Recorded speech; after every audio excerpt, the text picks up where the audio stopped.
रात में घने जंगल के रास्ते से होकर एक बस जा रही होती है और उस बस में 3 दोस्त महेश, राजू और सोनी बैठे आपस में मस्ती कर रहे होते हैं। तभी अचानक बस के रुकने से टायरों की आवाज सुनसान जंगल में गूंज जाती है। अचानक ऐसे बस के रुक जाने से तीनों दोस्त बहुत डर जाते हैं। तभी सोनी से रहा नहीं जाता और वो उत्सुकता में ड्राइवर से डरते हुए कहती है, अरे भैया, आपने बस क्यों रोक दी? दिखाई नहीं देता, आगे सवारियां खड़ी है। अच्छा भैया। अब कंडक्टर बस का गेट खोलता है और सुरेश अपने परिवार के साथ बस में चढ़ ही रहा होता है। तभी कंडक्टर उससे पूछता है, टिकट टिकट, अरे जल्दी जल्दी चढ़ो सब। कहाँ जाओगे तुम लोग? तिमावाड़ी। ठीक है, बैठो। सुरेश अपने परिवार के साथ बस में बैठ जाता है। कमला सुरेश के साथ बैठी होती है और उसके पीछे दीपक और मोहिनी भी बैठ जाते हैं। उनको बैठते हुए ड्राइवर अपनी सीट के ऊपर लगे शीशे से उसको देख रहा होता है। बैठते बैठते कमला अपने बेटे और बहू से कहती है, ये तो अच्छा हुआ लल्ला, बस मिल गई, नहीं तो तीमावाड़ी को तो बस वाले दिन में जाने से मना ही कर देते हैं और हमको इतनी रात में सवारी मिल गई। लगता है आज का दिन हमारे लिए बहुत खास है। ये सुनकर पीछे बैठे तीनों दोस्त एक दूसरे की तरफ आश्चर्य से देखने लगते हैं। बस का माहौल बहुत शांत और डरावना होता है और खिड़की से हवा के टकराने की आवाज साफ सुनाई दे रही होती है। तभी सोनी से रहा नहीं जाता और वो पीछे से बोलती है, आंटी, ऐसा क्या है तीमावाड़ी में? तीमावाड़? कुछ नहीं बेटा, तीमावाड़ी थोड़ा जंगल से घिरा पहाड़ी रास्ते पर है ना, इसलिए जल्दी कोई बस वाला वहाँ जाने को राजी नहीं होता।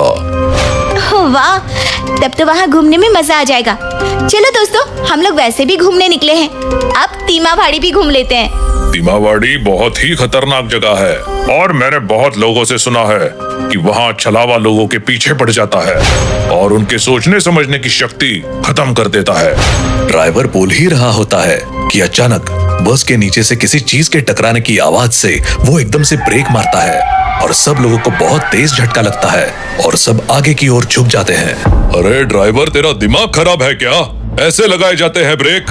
अरे लगता है इसने शराब पी रखी है, पागलों की तरह बस चला रहा है और भूतों की कहानी से हमें सबको डरा रखा है। बेवड़ा कहीं का। नहीं, अरे नहीं, लगता है बस के नीचे कुछ टकराया है। चलो ड्राइवर साहब, देखो चलकर क्या हुआ है। अब ड्राइवर और कंडक्टर बस के चारों टायर चेक करते हैं तो वो बिल्कुल सही होते हैं। थोड़ी देर में ही सुरेश नीचे उतरता है और टायरों पर नजर मारता है। सब कुछ सही होने पर वो तीनों वापस बस में चढ़ जाते हैं। लेकिन अब सुरेश बहुत अजीब व्यवहार करने लगता है। वो सबको छलावा की कहानी सुनाने लगता है जिससे मोहिनी और राजू बहुत डरने लगते हैं। कमला सुरेश को ऐसा करने से रोकती है मगर सुरेश अपनी ही धुन में होता है। तुमने सही कहा ड्राइवर साहब, छलावा बहुत ही ताकतवर और भयानक काला साया होता है।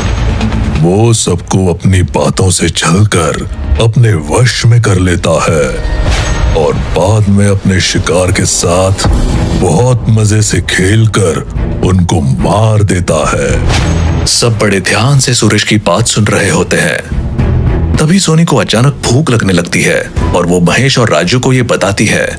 थोड़ी दूर बस चलने के बाद सुरेश अचानक ड्राइवर को बस रोकने के लिए बोलता है, अरे भैया, क्या हो गया? ऐसा बस रोकने के लिए क्यों बोल रहे हो?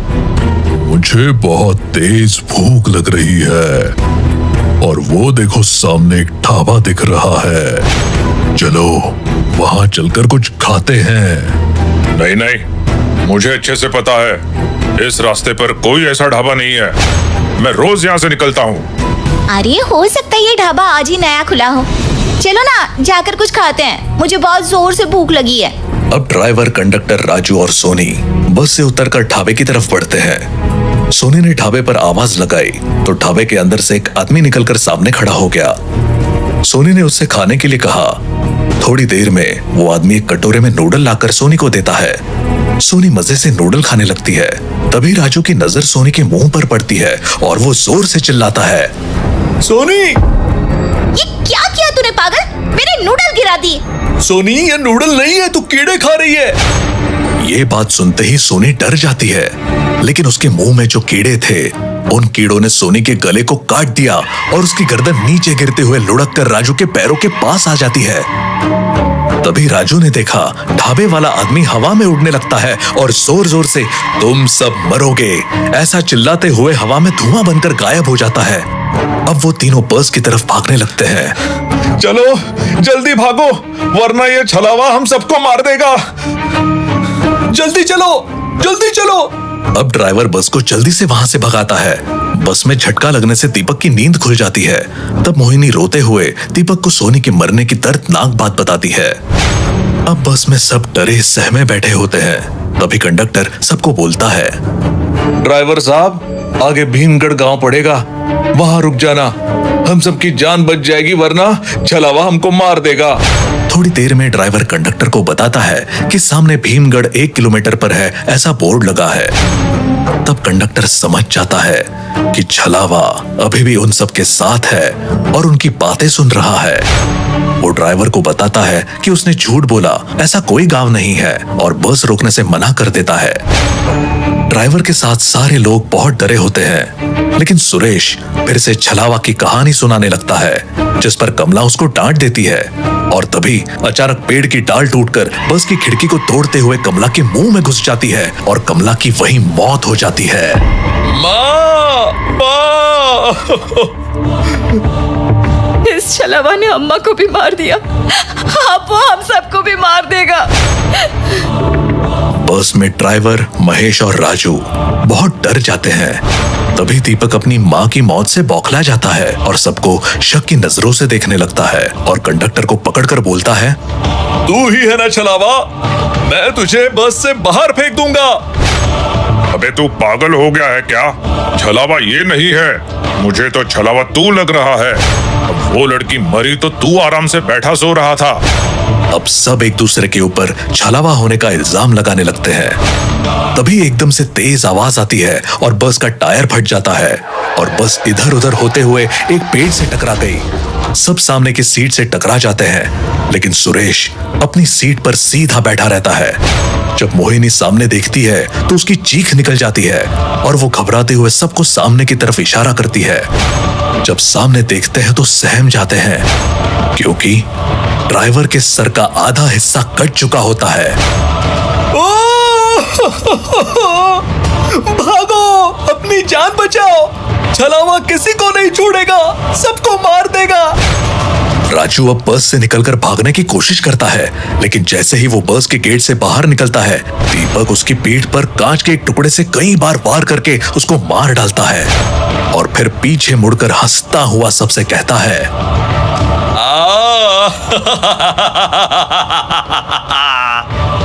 मर गया छलावा। पापा, मैंने छलावा को मार दिया। माँ, मैंने तुम्हारी मौत का बदला ले लिया, मैंने मार दिया उसे। अब किसी को डरने की जरूरत नहीं है। महेश और कंडक्टर दीपक को धक्का देते हैं और वो समझ जाते हैं कि ये अपनी माँ के गम में पागल हो गया है, लेकिन उसके पागलपन ने एक और जान ले ली। लेकिन अभी भी कंडक्टर महेश को बताता है कि छलावा अभी भी जिंदा है और हम पांचों में से ही कोई है। अबे तुमको कैसे पता? क्योंकि मैंने सुना है, अगर कोई इंसान छलावा को पकड़ लेता है तो वो अपने असली रूप में आ जाता है, और यहाँ अभी भी छलावा अपने असली रूप में नहीं आया। इसका मतलब तो यही है कि छलावा अभी भी यहीं है। बेटा, मुझे लगता है कि महेश और कंडक्टर में से ही कोई एक छलावा है। मैं इस कंडक्टर को मारता हूँ और दीपक बेटा, तुम इस महेश को मार दो। सुरेश के ये बोलते ही दीपक कंडक्टर से लड़ने लगता है और कंडक्टर जंगल में अपनी जान बचाने के लिए भाग जाता है। दीपक भी उसके पीछे भागता है और मोहिनी दीपक के पीछे भागने लगती है। अब बस में सुरेश और महेश अकेले बचते हैं। तभी सुरेश महेश को मारने के लिए आगे बढ़ता है। अंकल, मैं छलावा नहीं हूँ, मुझे छोड़ दो।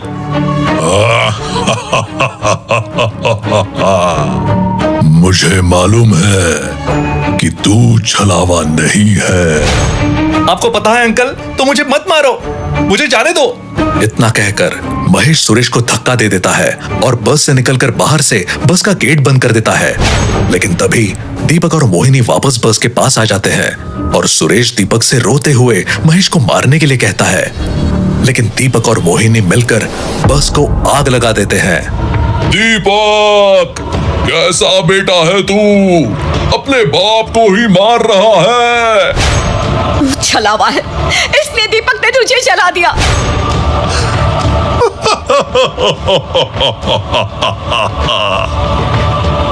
हाँ, मैं ही छलावा हूँ। और तुम सबको क्या लगता है कि तुम्हारे बस में आग लगाने से मैं जलकर मर जाऊंगा? अभी देखो मेरी शक्ति। अब छलावा अपने असली रूप में आ जाता है और बस के अंदर से गायब होकर वो बस के बाहर आकर दीपक को पकड़कर हवा में टांग देता है और हंसते हुए उसको गोल गोल घुमाने लगता है। तभी महेश दीपक को बचाने आता है, लेकिन महेश को वो उल्टा पेड़ से लटका देता है और छलावा हंसते हुए मौत का खेल खेलने लगता है। लेकिन तभी अचानक छलावा के पीठ पर चाकू से कई वार होते हैं और जब वो पीछे मुड़कर देखता है तो कंडक्टर उसको मार रहा होता है। अब छलावा की शक्तियां खत्म हो जाती है और वो जमीन पर गिरकर दीपक से कहता है, दीपक, तूने मुझे छला है। तुझे कैसे पता चला कि मैं ही छलावा हूँ? अरे छलावा, जब मैंने राजू को मारा था तो तू मुझे रोकने की बजाय हंस रहा था। मैं तभी समझ गया कि छलावा तू है, लेकिन मैंने नाटक किया और कंडक्टर को जानबूझकर जंगल में भागने दिया और उसके बाद इशारा करके मोहिनी को मेरे पीछे आने को कहा ताकि हम तीनों तेरी मौत का इंतजाम कर सके। हाँ छलावा, उसके बाद हम सब ने पेड़ के पीछे छुपकर देखा कि तू कैसे हंसता हुआ महेश को मारने के लिए तड़प रहा था। उसके बाद मैंने इशारे से महेश को भी बस से उतरकर गेट बंद करने को कहा और तू हमारे जाल में फंस गया। अब मोहिनी महेश को पेड़ से उतारती है और फिर कंडक्टर के कहने पर वो चारों मिलकर उस छलावे को उस जलती बस में फेंक देते हैं, जिसके बाद छलावे की आत्मा को मुक्ति मिल जाती है। क्योंकि अगर कोई इंसान छलावे को छलता है तो उसकी आत्मा हमेशा के लिए मुक्त हो जाती है। अब वो चारों अपने अपने घर चले जाते हैं।